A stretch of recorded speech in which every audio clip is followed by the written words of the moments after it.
Bab 4096. Aku punya banyak benda ini. Tidak ada maksud apa-apa. Berhadapan dengan Rain yang berekspresi cemberut, Erik hanya tersenyum kecil. Saat ini aku hanya cemas teman seiman Lei tidak mampu membuat binatang petirku tenang, dan membawamu jalan. Maksudmu aku tidak mampu menaklukkan binatang petirmu? Raut wajah Rain seketika berubah drastis. Kamu meremehkanku. Sembari bicara, dia langsung berdiri dari tempat duduknya. Benar saja, anak ini benar-benar keras kepala, sama sekali tidak ingin kalah dari orang lain. Melihat Rain yang berapi-api, Erik sama sekali tidak berekspresi, sebaliknya terlintas ekspresi prihatin dalam kedua matanya. Teman seiman Lei, jangan salah paham, hanya karena binatang petirku ini memiliki sifat was-was, selain aku, tidak ada orang yang bisa mendekatinya.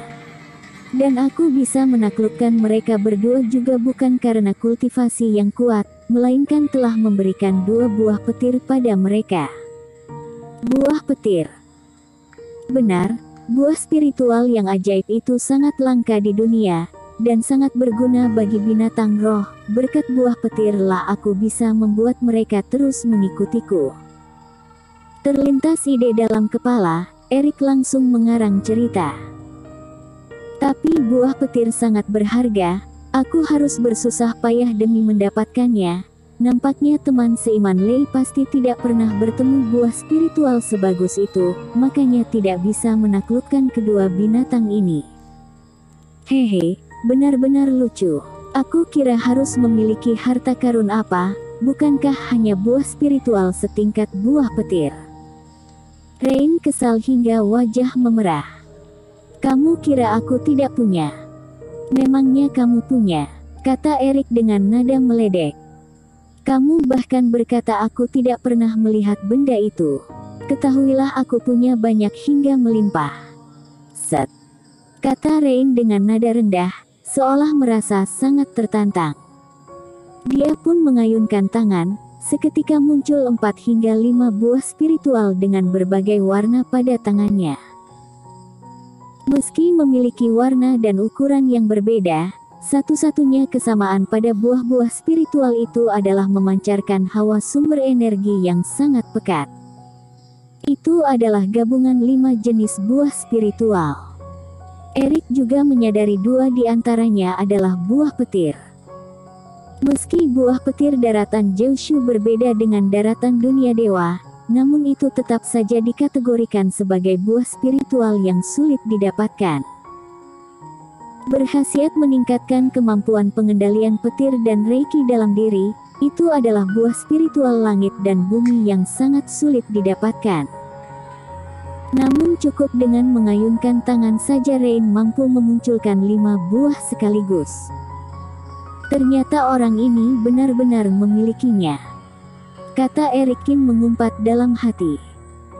Ternyata teman seiman Lei memiliki kemampuan rahasia, kagum sekali, kata Erik sambil memberi hormat dengan 2 tangan. Jika memang begitu, aku akan memanggil binatang rohku keluar. Kalian bisa mendekatkan diri dengannya di siang hari. Tentu saja buah petir hanyalah satu langkah awal. Bisa berhasil atau tidak, semua ada di tangan teman seiman Lei. Tenang saja, tidak ada hal yang tidak bisa aku lakukan di dunia. Hanya 2 ekor binatang roh yang rakus, aku punya banyak yang bisa mereka makan. Pujian Erikin membuat suasana hati Rain menjadi sangat baik, ekspresi wajahnya pun menjadi semakin sombong. Di sisi lain, mata para kultivator terbelalak, satu persatu merasa kecewa. Ketahuilah itu adalah buah petir. Jika di daerah Jiushu, itu adalah buah spiritual yang sangat berharga, alhasil Rain malah berencana memberinya untuk ditelan siluman beruang. Orang itu benar-benar gila. Jika kamu ingin diangkat, kami bisa melakukannya, berikan saja buah spiritual itu pada kami. Tidak, cukup berikan setengah saja, menggendongmu pun aku tidak keberatan. Hanya saja, Meski tidak sedikit yang menyayangkannya, para kultivator tetap harus menjaga harga diri. Meski buah spiritual terlihat menggiurkan, tetapi di hadapan banyak orang, tidak satupun orang berani membandingkan diri sendiri dengan binatang roh, karena sesungguhnya akan sangat memalukan. Berbeda dengan yang lain, Rain sama sekali tidak terlihat menyayangkannya, sebaliknya malah tersenyum bangga, dan bersumpah akan menunjukkan kemampuannya di hadapan semua orang. Setelah keputusan ditetapkan, warna langit perlahan semakin terang, para kultivator pun tidak bisa fokus berlatih lagi. Semuanya duduk bersila, menggunakan waktu-waktu terakhir untuk memulihkan Reiki demi melanjutkan perjalanan. Ben, Benny, kalian ingat baik-baik, tugas kalian dalam beberapa hari ini adalah makan, apakah kalian mendengarnya? Di dalam ruang permata, Erikin membangunkan kedua makhluk yang masih mengantuk lebih awal. Mulai memberi pesan pada dua makhluk yang hingga saat ini tidak tahu apa yang telah terjadi. Tidak peduli siapa itu Rain, yang pasti kekayaannya berlimpah, kekuatan suci yang dimiliki pun tidak perlu diragukan lagi. Domba gemuk seperti itu memang harus diperas dan disiksa habis-habisan. Makan, aku akan ingat baik-baik, kata Ben sambil menggaruk kepala. Selama beberapa hari terakhir, kedua makhluk pun sudah mulai kenal siapa Rain sebenarnya. Binatang pemakan besi tidak begitu akrab dengan manusia, juga tidak benci, kini diminta untuk membawa Rain. Mereka berdua sama sekali tidak berniat melawan. Tapi tidak peduli apapun yang dia berikan, kalian jangan membiarkannya menunggangi dari atas, harus bersikap cuek. Hanya saja, teringat sifat Rain yang sangat licik, Erik pun terpaksa berpesan lebih banyak kepada dua saudara itu. Dua binatang pemakan besi itu masih terlalu kecil, takutnya karena kepolosan, mereka dibohongi Rain. Erik pun akan merasa sangat tidak senang. Soal itu aku tahu, ayah pernah berkata kami tidak boleh menjadi peliharaan orang lain, tidak boleh membiarkan orang jahat menunggangi kami, kata Benny sambil menganggukkan kepala. Itulah yang aku maksud. Erik sangat puas mendengarnya. Jika ayah dan ibu mereka memang sudah berpesan, sudah pasti mereka akan mengingatnya hingga kapanpun. Karena bagaimanapun juga mereka adalah benda berharga, meski tidak termasuk jenis yang sama dengan mereka, Erikin tetap saja tidak terima jika ada orang lain yang menunggangi dan memerintah dua saudara itu. Sekalipun ada, hanya dia orang yang pantas. Dan harus didasarkan kesediaan dua saudara, juga harus di saat benar-benar dibutuhkan.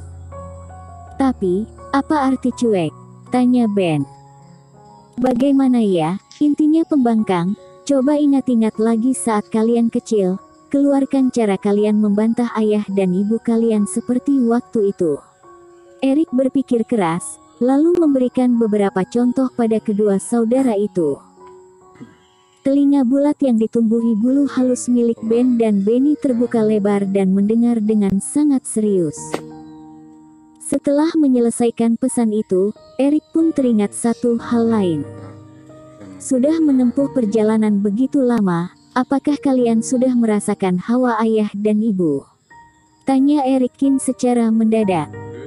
Tidak ada, tapi rasanya sangat jauh, tidak berada di padang pasir ini, kata Ben dengan ekspresi sedikit putus asa. Erik pun menganggukkan kepala. Semenjak tahu bagian luar padang pasir itu penuh dengan angin kencang dan sulit keluar masuk, dia pun merasa kemungkinan orang tua kedua saudara itu ada di sana sangatlah kecil. Karena bagaimanapun juga, di tempat berbahaya itu penuh dengan iblis monster, tidak ada sumber energi apapun di sekitar. Untuk apa ayah dan ibu binatang pemakan besi itu masuk ke dalam? Kedua saudara itu memang konyol, bisa dibayangkan mereka datang terburu-buru menelusuri jalur lurus pada hawa yang dirasakan, di sisi lain, ayah dan ibu mereka pasti berada di tempat yang lebih dalam pada dunia jalan surga itu. Kalau begitu aku bawa kalian tinggalkan tempat ini dulu, tiba di luar, mungkin saja kalian akan merasa jauh lebih segar. Kata Erikin selanjutnya. Hingga saat perjalanan dilanjutkan, Rain sungguh coba mendekati Ben dan Benny. Namun setelah pesan dari Erik, Ben dan Benny menunjukkan sikap pembangkang dengan sangat baik, tidak jarang menggigit gigi menatap Rain, sambil meraung dengan maksud memberi peringatan. Sekalipun Erikin sudah berpura-pura menasehatinya, tetap saja dianggap sebagai angin lewat. Teman seiman Lei, sebelumnya sudah aku katakan, meski memiliki hubungan yang dekat denganku, dua binatang roh ini selalu waspada terhadap orang luar. Orang biasa sama sekali tidak bisa mendekatinya dalam waktu singkat, kata Erik sambil menghela nafas. Dua ekor binatang petir ini sulit sekali dikendalikan. Emosi dalam hati Rain perlahan mulai terpancing. Bersambung.